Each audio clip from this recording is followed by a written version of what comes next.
Obrigado, presidente. Meus cumprimentos aos colegas que ainda se fazem presentes no plenário, aqueles que ainda estão nas galerias, aqui nos visitando, sobretudo aos funcionários do IEMA, que permanecem firmes aí na resistência, e também aos funcionários da casa, aqueles que nos assistem pela TV Assembleia.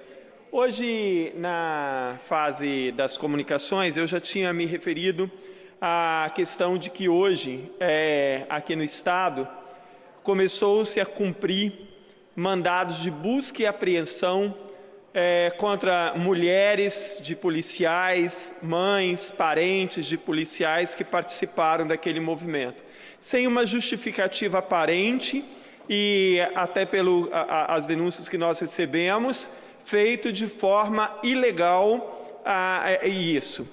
Agora, eu fico imaginando assim, naquela situação todo mundo errou, ninguém estava certo, todo mundo de alguma forma errou naquele processo.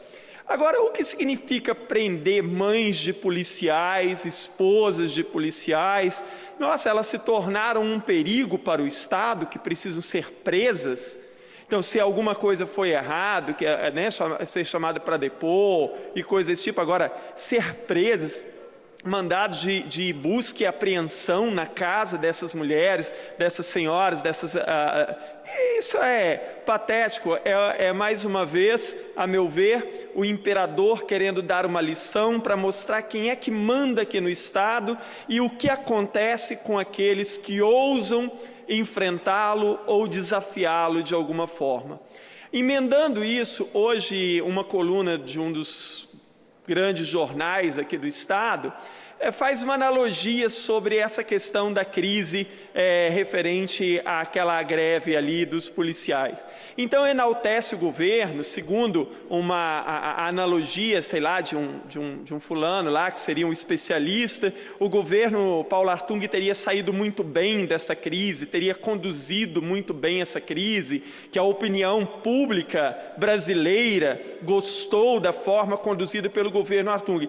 Ora, que opinião pública brasileira é essa? E a opinião pública capixaba? O governo saiu dessa história altamente desgastado, altamente arranhado, porque essa crise expôs, em grande parte, as mentiras do governo de que está tudo muito bem, de que as coisas aqui no Estado estão muito bem. Uma crise hoje na educação e na saúde exporia a mesma questão, mostraria o quanto está sucateada a educação e a saúde. Visite um hospital público estadual e se verá a quantidade de gente jogada pelos corredores. Visitem-se as escolas estaduais e se verá a estrutura precária, com a turma saindo pelo ladrão, com o governo fechando turmas, fechando turnos, fechando escola. Então, isso veio escancarar a tapeação que é esse modelo de gestão aqui no Estado. E eu não entendi a coluna de hoje, quando ela diz que o governo saiu muito bem dessa história. Saiu muito bem aonde? Em que Estado? Pergunte-se à população capixaba. Ora, só para recordar aqui, quando essa crise começou, no sábado que começa ali as mulheres bloqueando a saída dos quartéis, o governo tinha ido para São Paulo na sexta-feira e o Espírito Santo ficou sexta, sábado e domingo sem governador. Estava sem comando o Estado enquanto a violência graçava o Estado. Esta é a competência? Então, só na segunda-feira que o vice toma posse, e mesmo assim com o governo se negando a qualquer diálogo, o Espírito Santo sangrou quase um mês com aquela crise e o governo saiu bem.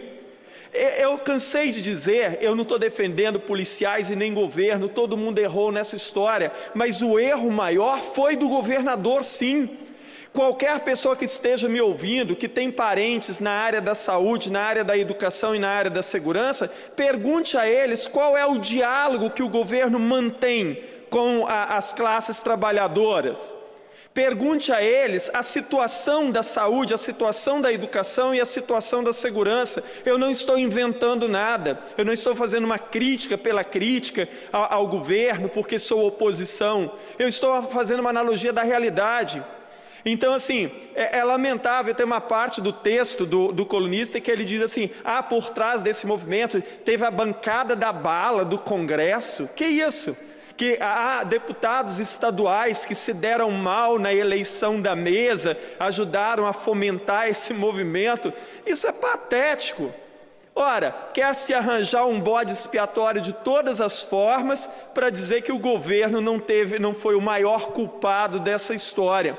Então, assim, é lamentável. E mais lamentável é essa questão hoje da gente saber que mães de policiais, esposas de policiais estão sendo presas por mandados de busca e apreensão. Ora, me faça o favor, eu imagino que essas mulheres devem representar um grande perigo para o Estado e por isso precisam ser presas.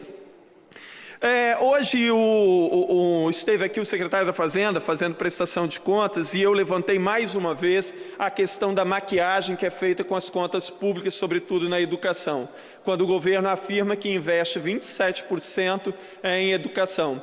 Todo mundo sabe que a Constituição diz que os governos estaduais e municipais têm que investir no mínimo 25% em manutenção e desenvolvimento da educação, ou seja, em investimento propriamente dito. Aqui no Estado do Espírito Santo, desde o ano de 2009, quer dizer, desde o último governo do governador Paulo Artung, começou a se maquiar essas contas da educação. O governo Casagrande continuou fazendo isso, Paulo Artung retornou, continuou fazendo.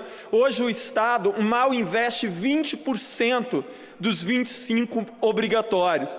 Está colocando na conta da manutenção e desenvolvimento da educação o pagamento de pensões e aposentadorias, o que não é permitido nem pela lei, nem pelas leis existentes, nem pela própria Constituição. Quer dizer, isso é um crime de responsabilidade do governo do Estado. Nós fomos a Brasília na semana retrasada e denunciamos, fizemos uma representação direta à Procuradoria-Geral da República, pedindo uma intervenção na questão da educação aqui no Estado e pedindo que faça um ato de inconstitucionalidade do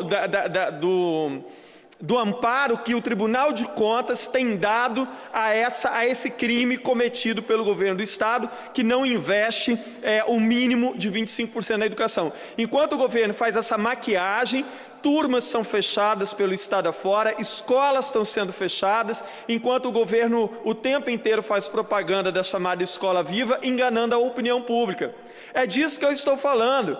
Então o tempo inteiro, porque o governo do Espírito Santo é um modelo de gestão, é um modelo a ser imitado, maquiando as contas como vem maquiando, sucateando a educação, sucateando a segurança, sucateando a saúde, querendo fechar órgãos agora como o IEMA, por exemplo, que é um órgão extremamente importante para o Estado.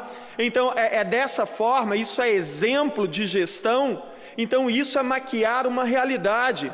A situação do Estado, a situação real, aquela vivenciada pela população, nada tem a ver com esse modelo de gestão criado de forma fantasiosa e vendida pela imprensa nacional e estadual, né? E isso a custa, obviamente, enquanto falta dinheiro, falta recurso para os hospitais, falta recurso para a segurança, falta recurso para as escolas, e o governo gasta milhões em publicidade para aí tentar criar novamente ou recriar esta imagem do grande gestor, do governo e tal, enquanto se gasta milhões em publicidade para fantasiar, para enganar a opinião pública.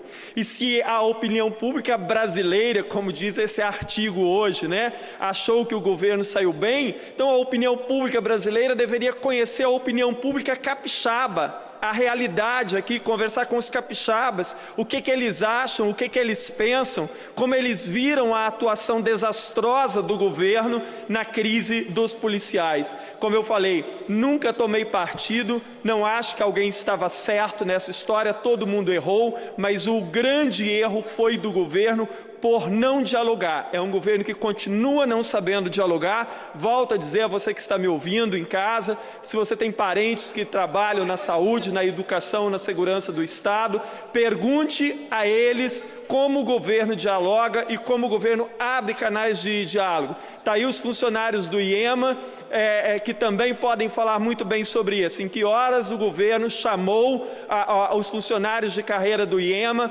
para conversar, para traçar um projeto, para traçar um plano. Quando foi que isso aconteceu? Em hora nenhuma. Então o governo age de forma ditatorial e faz essa firula toda de um governo competente, de um modelo de gestão, quando na verdade é um modelo bastante ditador e que engana muito a opinião pública. Muito obrigado, presidente.